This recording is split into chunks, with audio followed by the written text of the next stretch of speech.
Yeah, it'll be great. Okay, so okay, All let's right, let's pause get this. out. Let's have a look before Andrei goes on his massive fucking rant about save the humanity, hope for humanity. Look at all these vans. Vans, vans, vans. I All wonder- these vans. If we can find still Raoul's van. Is it here? So Raoul's van is said to be here, and shortly after coming to Berlin, after the film was finished, it broke down. It's resting in peace somewhere here until further notice. Ayoto's going to show us where it's at.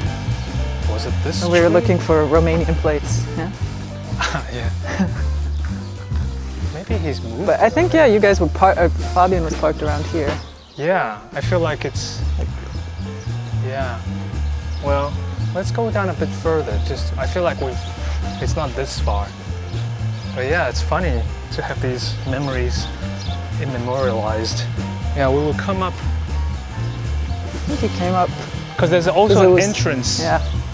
to come out from. We would walk up those stairs where like that song was playing, and they were like, "Oh yeah, I love Yeah, this. this shit. is This why is why we're we live here." here." And then I think it was on the corner of that building we're coming up on where it had the shanty. Yeah. What was it? What was the Shanty word? Deutsch. Shanty Deutsch. Anti-Deutsch turned to Shanti-Deutsch. Shanti-Chanti.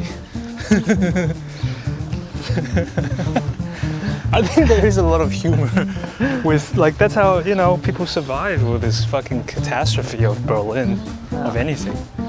And I think people here are resilient people. Getting through so much crap.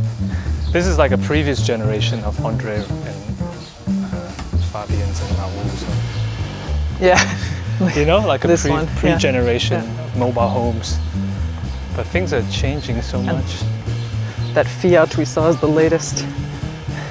This is way too far. Where is that entrance? But that's, I think it was Is Deutsch here? I think it was there. Is this Deutsch? This is an entrance, but it wasn't. Tor defect. Was Deutsch here? Has it already been painted over? Yeah, yeah, for sure. Life has changed and moved so quick, so let's go back to see if we... I suppose maybe Raoul has already moved his van. Maybe got it fixed finally. Deutsch plates. Maybe he It moves looks it like to that. avoid Yeah. tickets. This is a German plate. But it's this kind of van? At least this kind of model or year. Yeah, Well- this is a bit different. No, this is not the same. It's got kids stuff. Yeah. This is definitely... And it's got this big egg on it. Kleptomanic. Oh, look at this. Someone got I their know. tire run over. Life.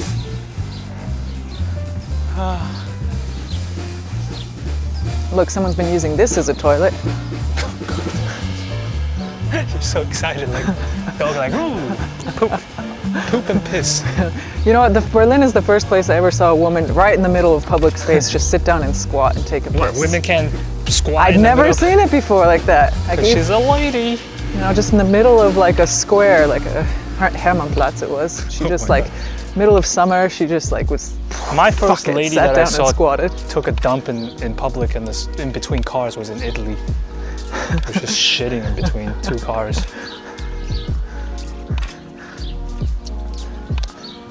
Yeah, it was my Berlin born and raised friend who taught me the art of peeing between cars, parked cars.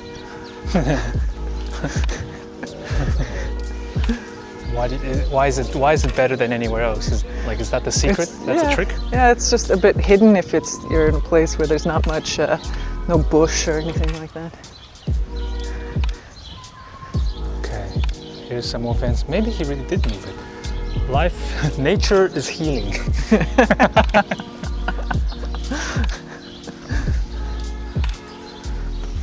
Okay, let's see here.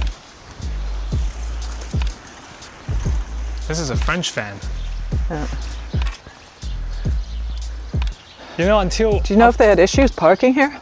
Or if they can get issues, yeah, because the police also. It's kind of a gray zone. There's no real law, I suppose. I don't know. Maybe there is a law about like how long you can just dump your car in a spot. I guess nobody wants to have a car that's left here for 30 years. But then when is that divide, and how do you prove that he's not moving it every night? Yeah. I think I remember Fabian talking about some incident where some park guards or cops, I'm not sure what it was, came and like checked in on him. But because he was German, they didn't give a fuck. Exactly. But Raul being Romanian. It's like... The funny thing is, me as a here's non-European... the stairs. Here's the... That's the Shanty it's still Deutsch. here. Me as a non-European, I couldn't give a shit about. I never even noticed like the different country plates. It just all looks European. As an Australian, I'm in fear that it's like, oh, you're European at all. But like talking to the Romanians, like they get a lot of stress, like driving down the street, and the cops pull them over just because they have Romanian plates. That's horrible. Yeah. It's like profiling just on your plates, but you're still European Union. Like, the fuck do you want? This whole like tribalism shit, Fucking get over it, says the man who's not in any tribes. I wish I was in a tribe. Look at this sunny, depressing view. This bucket. You think it's someone's toilet? You think every bucket is a toilet. Oh, I feel somehow sad that Raul's van is no longer here. Well, maybe it's up here still. We got a long line of vans. Here we go. Here's a Romanian plate. Maybe don't show his plate. Oh, he's got a ticket. Oh, yeah. That is his plate. I remember HCC. This is Raul's van. He's got a ticket, bro. Oh, yeah, it is. I recognize it totally. And he got a ticket. Bro, you got a ticket. I'm going to try not to show the plate. What's a 360? Maybe I'll just cut it out. Uh-oh.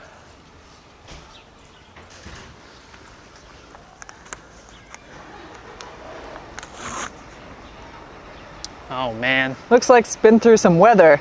Yeah, but What's his ticket gonna cost? The date is the 22nd of April. That's not so long ago. No, But 5:12 p.m. What's the issue? What's the offense? Let's clean up some shit for him. This is the first warning, or the first ticket. Blah, blah, blah, blah, blah, blah, blah.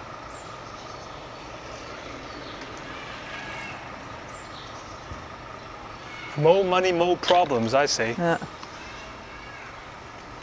So this German language that's very like official and legal is very difficult to understand. It's not like spoken German. It's a language in and of itself. Well, leave it. Let him. Oh, there's a dead bug.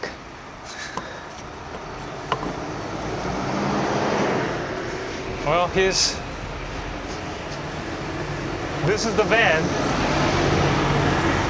These are the trees. I think the other tree was down there where we would leave like water.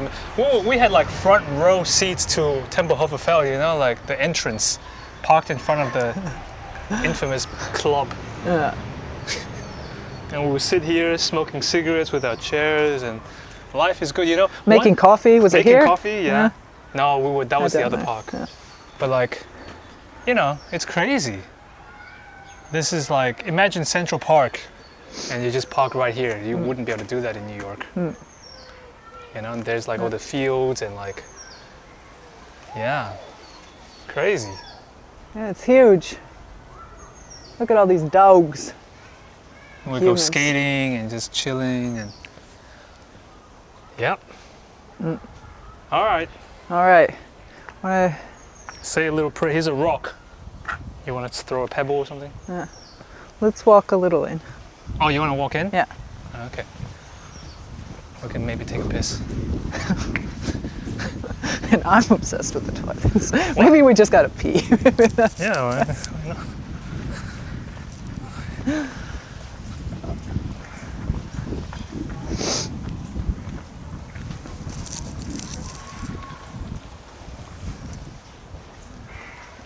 Shanty Deutsch. We would come here for a coffee. Yeah. This is really like a tour guide. My Film with Andrei official tour guide. So we're coming into the park now where Andrei flipped the camera onto filming you.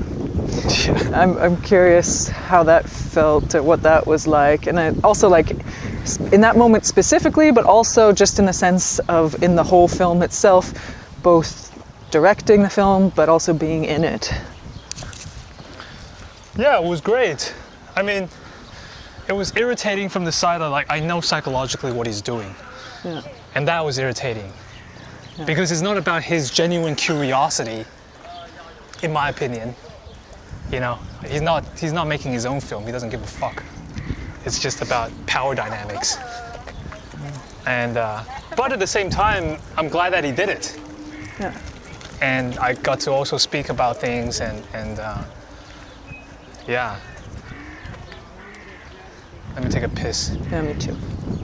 Actually, we also took a piss. That was why we walked through here. We all went and took a piss. I mean, it's nature. This is nature. Not this, but taking a piss is nature. This is completely artificial. But we need to go into the box to do the nature. What was the question? Like spelling out the dynamic, which is not absolutely true. I think what confronts people is that maybe each person has a different idea of who they are in a relationship with people. Definitely. And I think this is also and then it's the classic, that's just your opinion, man. And then it's also this obsession, like where Andrei asked me, like, who's top dog? And I think that's such a classic, like, again, this binary thing, and also fear of being topped. Who's the bitch? You know, and that's kind of in line with misogyny and inferiority complex. And yeah, and I kind of understand it. I mean, geopolitically, question about people behind the Iron Curtain versus West Germany, you know, getting the deal with the Americans, and then suddenly it makes them top dog, and getting to pull all the shots, call all the shots, and then it's like, well, fuck this, I don't want to be in this position anymore. Yeah. Then even like yesterday, what you were saying with Taiwan, also getting the deal with Americans, but still being in a very, as you called it, like a subservient position. Yeah. So, I don't know, it's I think it's also kind of a coming of age question, you know? Like you see more oftentimes, it's like teenage boys having to really show and attempt to fight for a place in their social circles. But I think at some point you just don't give a fuck anymore. Yeah. It's like, is it really, do I envy that lifestyle? You know, I gotta be the head of fucking Hell's Angels and right fucking, remember, you must have a real big dick. Yeah, maintaining that sort of position is also extremely exhausting, which is something you point to with your spiel here about the sheep. Like so exhausting that you'll get like knocked off your position. Yeah. And then it's like, cyclical. That's like why women live longer. Like it's something that's so sought after, though, like wanted, but then it's also with that want, I think there's the blindness to that realization that it's only temporary. Like once you get it, yeah. And then what? That is that, you know? That's a reoccurring theme in the film quite a bit. Yeah. You know, wanting something, but then you get it, and then it's like, well. Now what? Now what? And then that way, it's like, what I find really beautiful with the scene and the people around it, it's that projections fall very quickly. And there's a realization that what's it outside of what you're making it out to be. For me, I find the courageousness in the film, speaking highly of myself, but even the courage of a lot of people in the film and exploring what they explore, is that a lot of people, I think, are not courageous to go there. There are things that they don't want to, there are so much things that people are afraid to unpack for themselves, even though they desire it. And that's also fine, you know. I think everybody has their choice of what they want to explore in their life in one lifetime. and not explore, that's your choice. You talk about like what the film's doing kind of on a meta level and like as in where it puts itself with society. No, just to do that. Yeah. Like, there are people who are professional and they just want to make Michael Bay films their whole life, and they're satisfied with that, and they want to chase that. And sure, you can argue that, well, you're just jealous. It's just because you can't be Michael Bay and making Michael Bay film, and maybe that's my, the slave morality of me going like, oh, I don't want to make a Michael Bay film. Michael Bay film sucks, you know. But I would say, for me, especially having gone through, it's not that I haven't done commercial things. It's not that I haven't done big budget stuff. I find there's a real emptiness there, and I feel like I took that and I wanted to see what that's like. You know, I like driving fast cars. You know, be with a hot woman. Not saying you're not hot. I'm just saying, like, the idea, like, don't be afraid of it. Yeah. Instead of just say, well, I don't need hot women and stuff, and then just like, and it's like, it's not that it's good or bad. It's just like, it's not everything that, I think it's a child that it wants to keep this like vision, facade, but it's also the facade that's given to us from a certain way of looking at things. Yeah, it's not it's even installed in it's you. very much. And so once, I think the courage, in my opinion, with the film and a lot of the people and the topics explored are precisely that the people are not, the courage and the beauty of it is the disappointment. The disappointment is the kind of pinnacle evidence that you went for it. That it's not just, because I think, and that's I think what is explored with Cleo sunk set, you know, 5 to 7 by Agnes Varda, is that there are these like objects of desire, and it's really nice and enjoyable to subject that and look at that from a distance and never go there and objectify that idea, that person, that lifestyle, you know, be it threesomes or anal sex or homosexuality or being rich, driving fast cars, living in a van, having sex parties. That's all an object commodity that the best part is not doing or having those things. The best part is or even being that thing. Being that thing. The best part is foaming at your mouth, wanting it and go, whoa, whoa, whoa. And then the courage is to go and do that thing, and then you get fucking disappointed because you realize that wanting it at home was so much better and bigger and crazier, and then you become disillusioned and disappointed. But life after that is this feeling of like, well, okay, I did that, and there's a kind of understanding, and you are actually returned back to a kind of beginner's mind. And you can go and maybe repeat that cycle on something else, or actually just like, okay, chill, and you still carry on with life. But you're no longer in the world of Disneyland. You're no longer left in the Garden of Eden. I think for me, that's the lesson of the biblical shit of like, it's a story of joy to be kicked out of Eden. When you're in Eden, you actually do not possess the power of knowledge. You are a child of God. You know nothing. You just enjoy living in bliss. You're in the Matrix. You're in the Matrix. And that's the same story of the Buddha, right? You're born into as a prince, and you have everything for you, and no pain or suffering is ever given to you. And there's a point where you discover, as the Buddha or as Adam and Eve, that's like, wait, hold on a second. I'm being lied to. I'm living in a fucking farce. And you want to go, and then it's like, I want to go taste the forbidden fruit. And you do that, and then boom, there's the disappointment, and then you are free. You are free from, and that then comes depression and anxiety, which is anxiety as a form of, as Nietzsche would say, what is it, like the burden, the dizziness of freedom. And I think that's life, and I think that's beautiful. Yeah, boom, there's my speech. Okay, let's get the fuck out of here. Speech with the dogs. Okay. Look at that little sausage puff. Oh my god. The other one's so busy smelling, tracking. The sausage pup just wants to play. This is a quality dog park. This is not like those dust balls in some other places.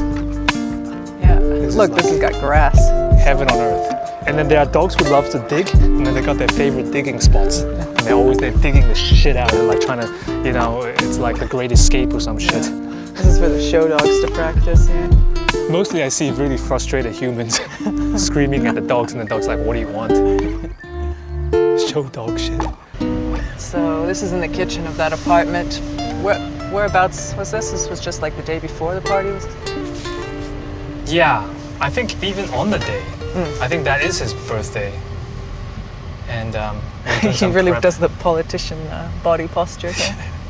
This is the funny thing about Andrei, is that the thing is, as a friend, and when we just hang out, and look, I don't want to be too hard on him. Like we can all be like that. Like especially nervousness, and you get on before you understand cameras. And I've spent a whole lifetime doing camera stuff. But if you're not used to it, you have all these ideas and fantasies of how you're supposed to do, or And when Andrei gets the camera on him, he turns into this politician. And he's no longer funny. He starts having this like fucking political campaign about God knows what he's going on about. And it's just like, dude, can you just fucking chill? And like, what happened to the funny Andrei 2 seconds ago? But, I also kind of go with it and try to accept it as it is. But yeah, that was the thing as I was editing. But then I also learned the power of like cross editing. Oh my god, the editing, that was crazy. I remember when you were like listening through the raw footage of that, the rushes, and you're just like dying, and I could hear you in the next room, but you're like, oh my god, I can't take this. It was days where you were just tortured. Yeah, tortured. Listening over and over, like that's like the Buddhist definition of hell. Just repeating your karma over and over. And I think for me it was like, okay, that's enough. Yeah. And I was like, I really, if you want to get over some problem in your life and you want to know how to let go, just do a lot of it. Yeah.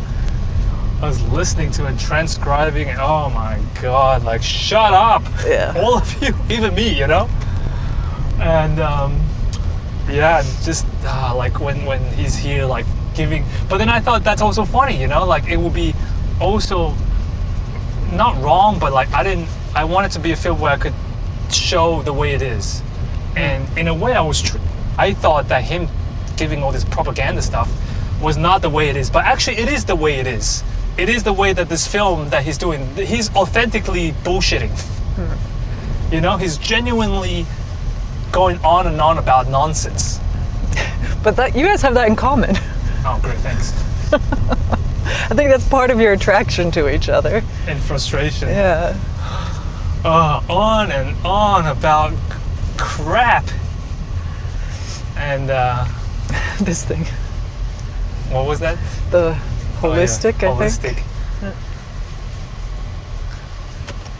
Raul's living on this street now, right? Or the next one? Down there. Let's give people their privacy.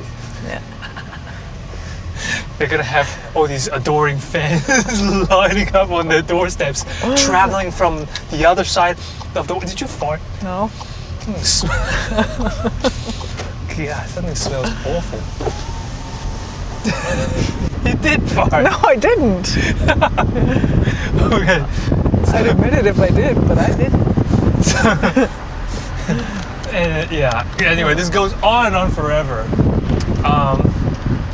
But I intercut it with Charlotte, which I also thought is hilarious. You were also struggling with that part of editing.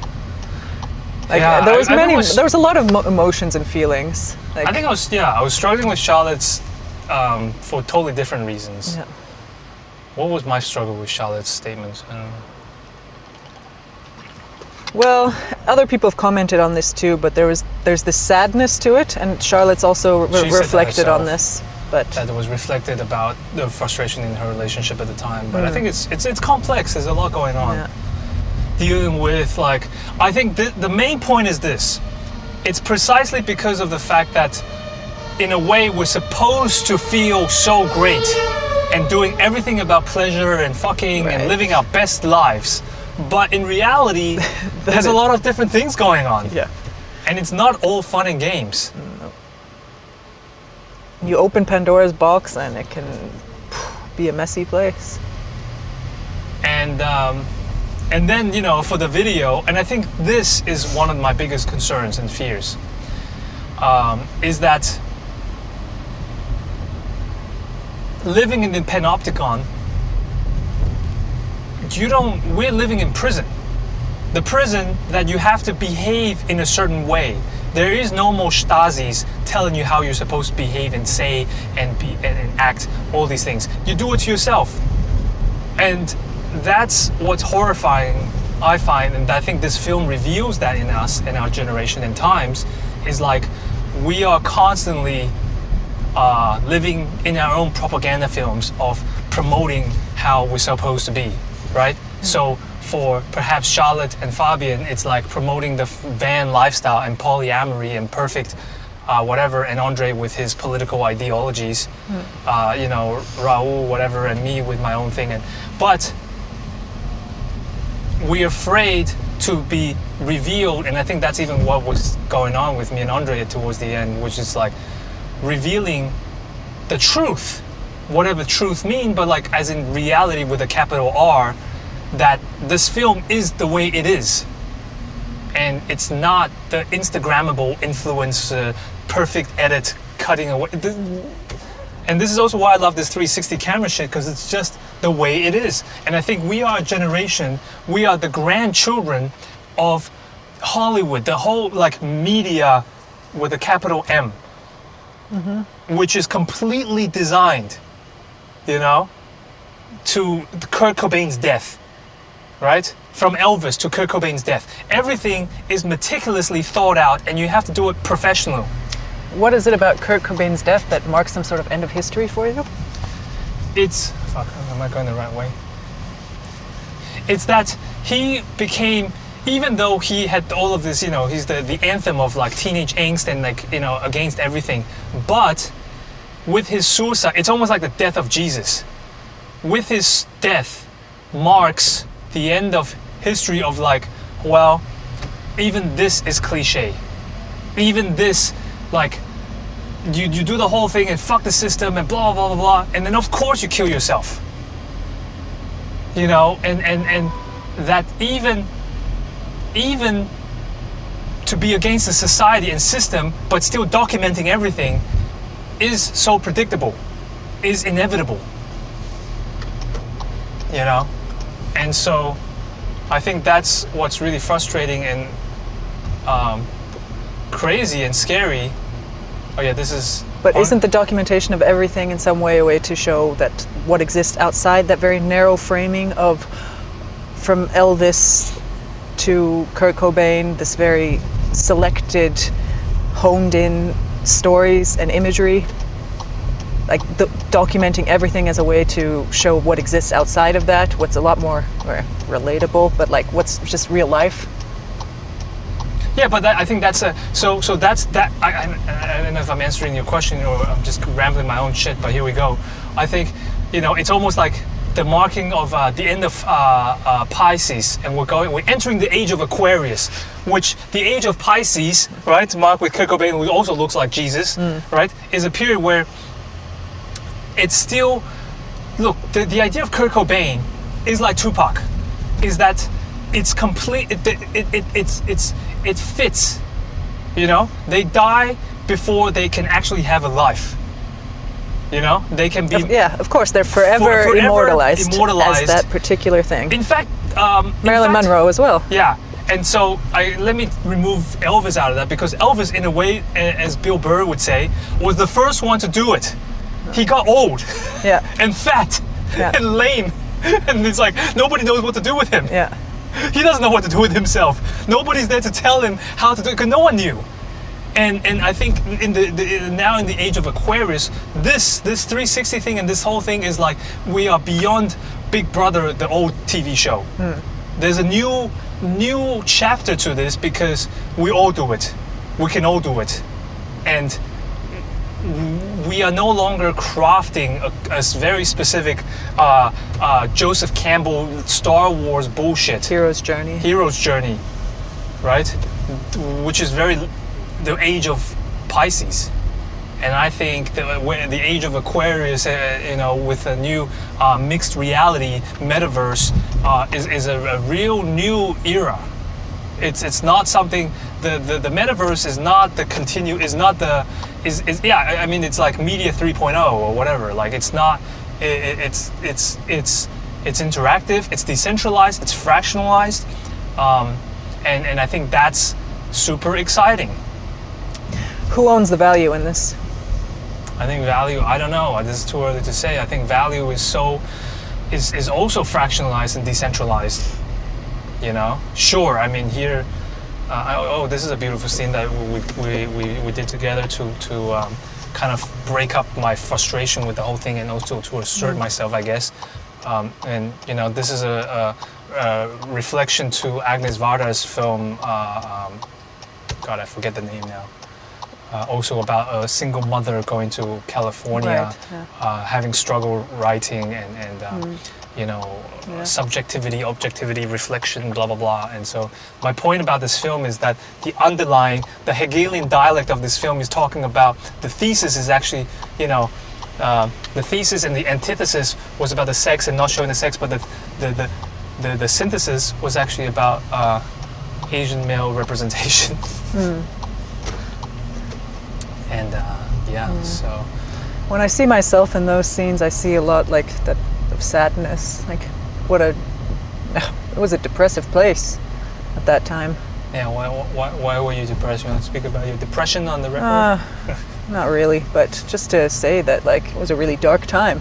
It was low, and see that. And I think it's also really, I'm glad to like have done it and to put it out there also as a way to combat this idea that anything we put out of ourselves has to be some idealistic, super positive thing. No, I see a lot of pain there, and I think it's more important than ever to also be able to show that, not as in like, wow, look at me, and a big victim thing, but just humanity.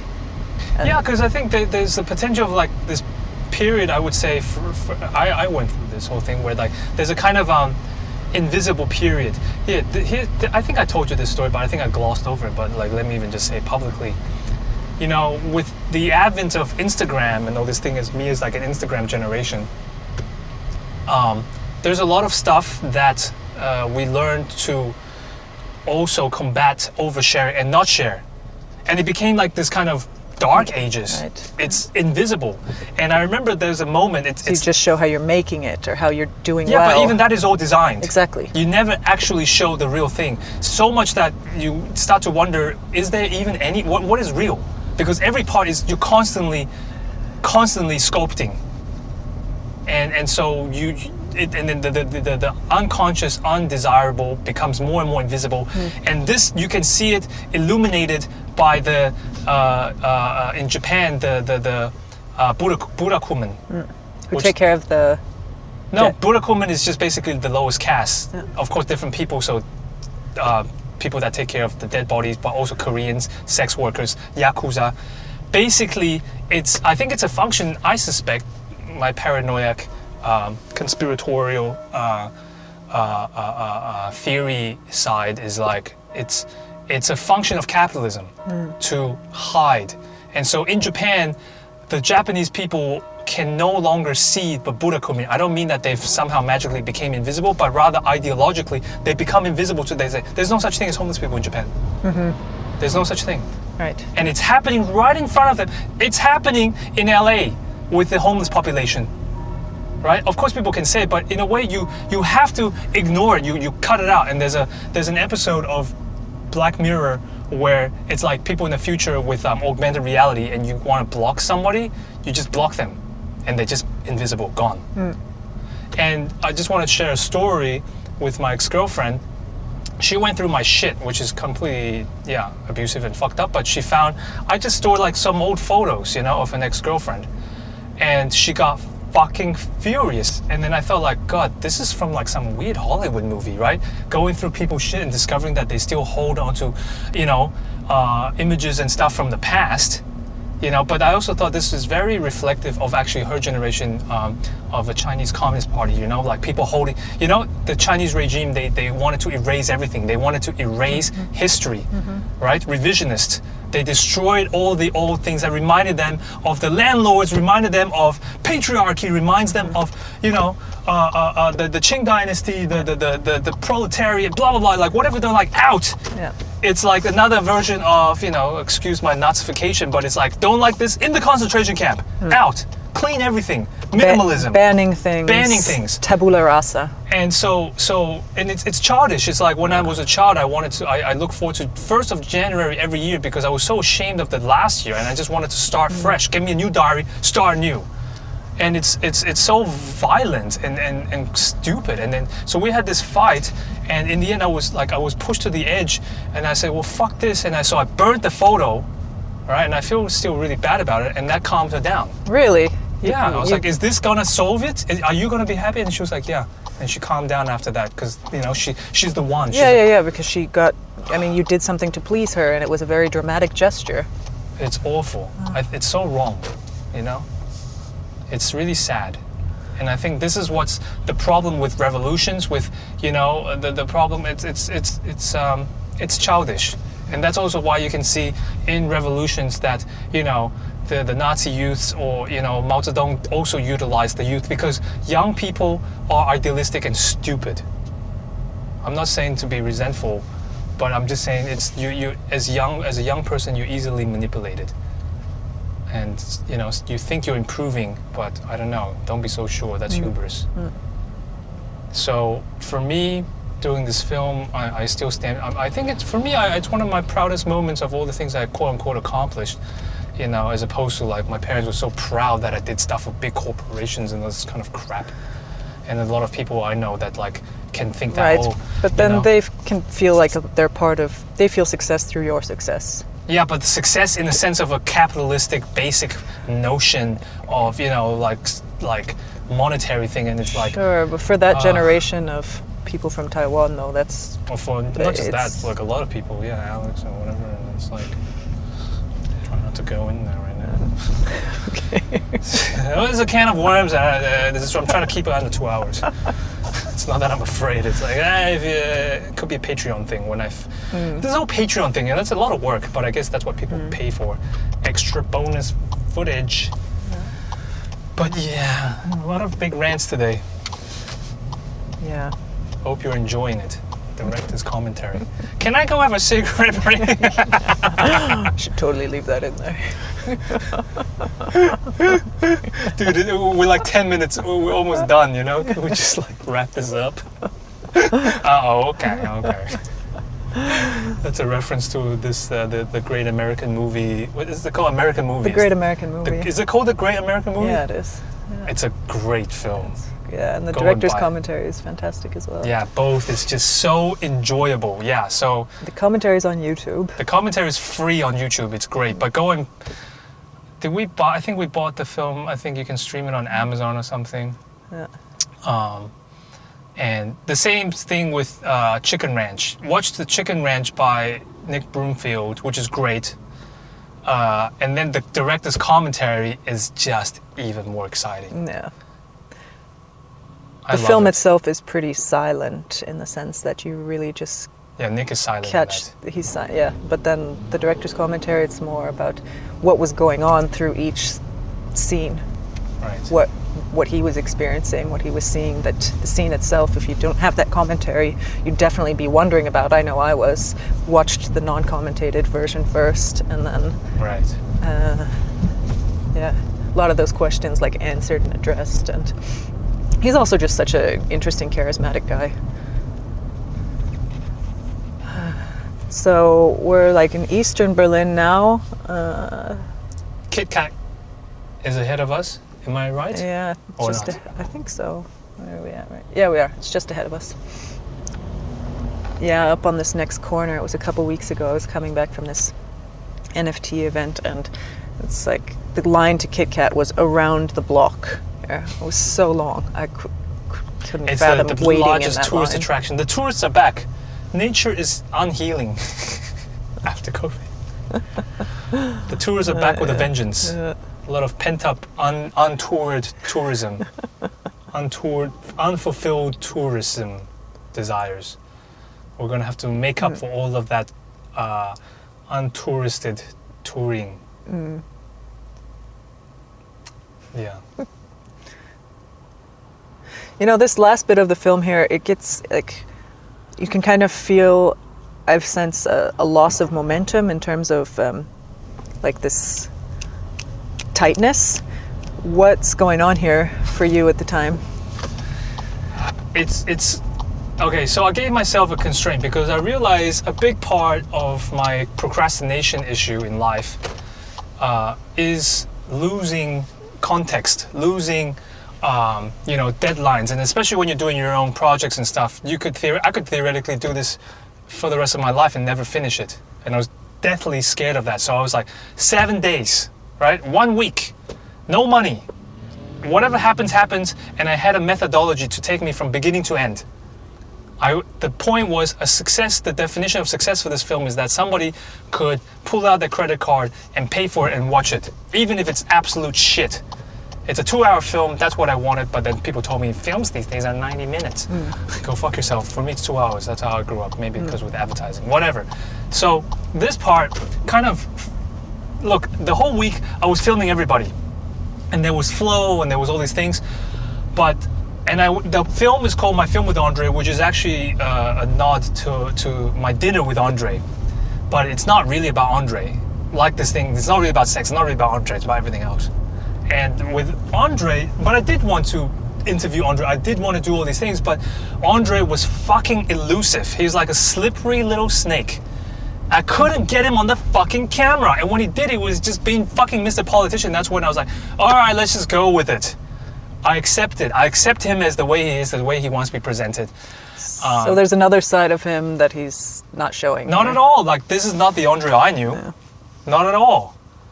This is as real as, like, that pimp in Chicken Ranch when he's just like, it was extremely performative. Curated. Yeah. And very frustrating for me, I have to say, as a filmmaker, as a citizen journalist, because he was like he was like he was on the propaganda for God knows what. What are you selling? No real product. It's not like at the end we're gonna plug his commune that doesn't exist. So, but then I also tried to. But that was so it. sad. I thought first the perspective that, like, he really would like to build a community built on values that the sex positive community holds dear, and in that way I could see, like, this is a chance for him to say the things he wants to say, and to have this be kind of a springboard for being able to have these kind of discussions with people he does not know yet, who he would like to potentially be in dialogue with, to be able to make those things happen. So rather than kind of seeing it for that potential growth aspect, it was a bit more like fear and panic. Which to be honest, when we say it out loud like this, I can actually have full compassion and empathy, because I'm no longer enmeshed in the relationship where I want, and I also wish him well. I wish him to succeed so much that I get frustrated. And my personality, like, it's like from my dad, the same thing. But now that, honing it. And now that I feel detached, I feel also free, and I really understand, like, and going through, and this is what I love what Junshin said watching the film. He says, instead of being like aggressive and saying, what all these problems with all these people, he was saying, like, as an actor myself, I think it's very brave of all of the people in this film. Yeah. And I feel the same way now, to be honest, with Andrei and everything and I'm very grateful that he did share what he shared, even if at the time I was frustrated, because I wanted something else from him. Yeah, but that's also what makes it so great, that this is out of your control. He's behaving when it's out of your control, and it's also putting into question. Then it puts you into direct relationship, like, as the director, but also as the friend, but also as somebody who's interested in just the development of human psyche. To be able to encounter that resistance and how you interact and engage with it, and the many layers of understanding, but also frustration, and also annoyance, and also love.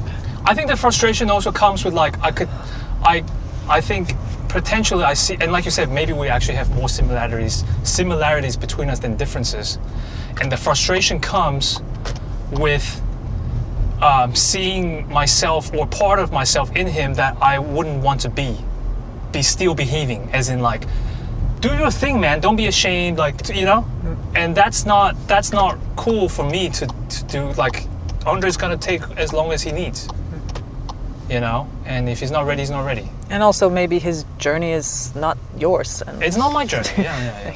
And so, and it's not, if I want to do certain things, let me go do my thing and go do Journeyman. Journey. Yeah, me as the journeyman, man. Camilla.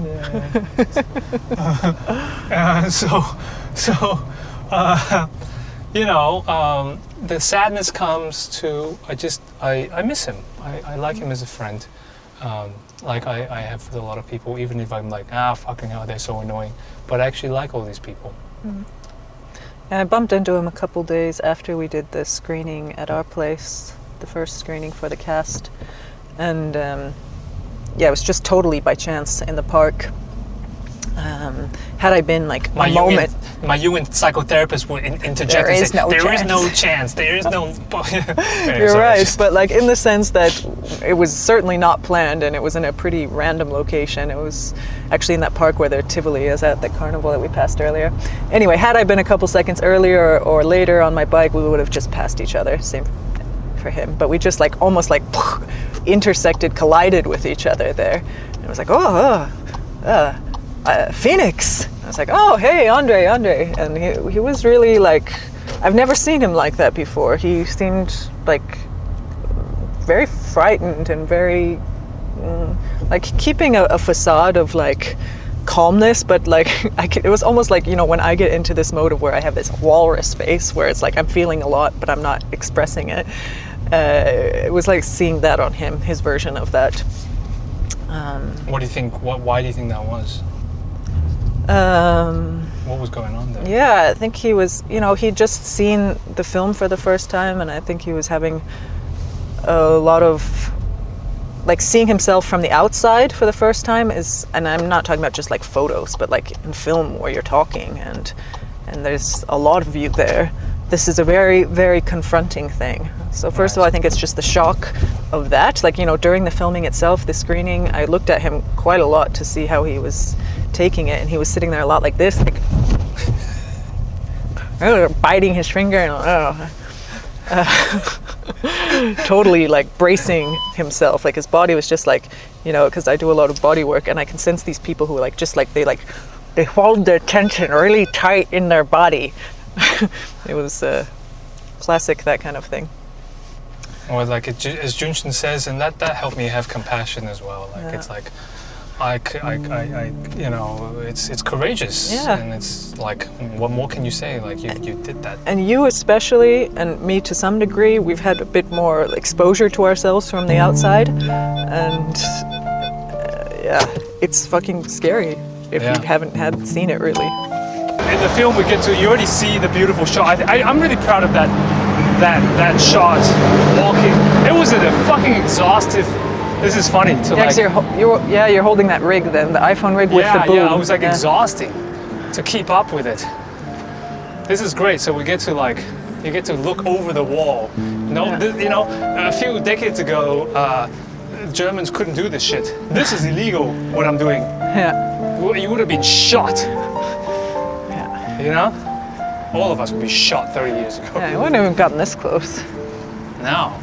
Nonetheless, having a look at the other side, fuck that. It's crazy because it's not even that tall. Well, it's not about the tall because there's it's the death strip in strip. between. Yeah. That's so crazy. And the watchtowers, and before this, the barbed fence. Oh my god. And now it's like tourism galore. Yeah. I feel this act that I'm doing is already very artistic, Yeah. poetic. Da, da, da, da. Yeah, it's interesting because Andrei, you know, expressed a lot of also his frustrations of the relationship in Romanian, but less so about Romanian, but more about, you know, on the other side of the Iron Curtain compared to the West German. Yeah.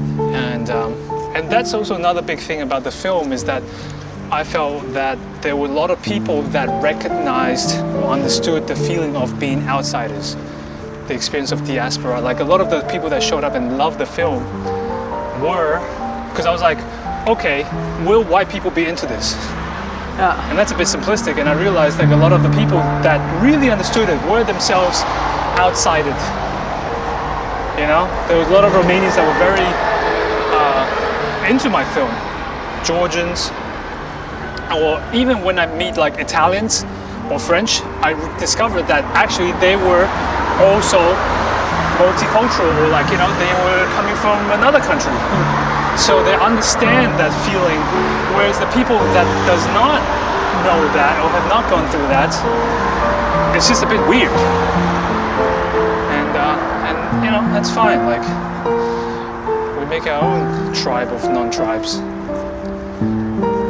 So that's been very nice for me to learn. I felt much less lonely after making that film. Also feeling the complexities of what it means to be European.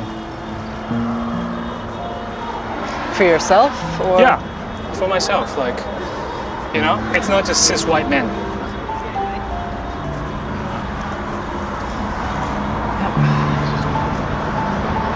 But yeah, I can't believe we walked quite a lot, and look at this now. On either side of the wall, you have Mercedes-Benz on one side, another, like, it looks like a Miami condo. Yes, it does. This is quite the contrast, no? Like, all right, fuck it. This is getting hot. Yeah, it's getting hot. So, you wanna get the fuck out of here? Yeah. The fish is mute, expressionless. The fish doesn't think because the fish knows everything. The fish knows everything.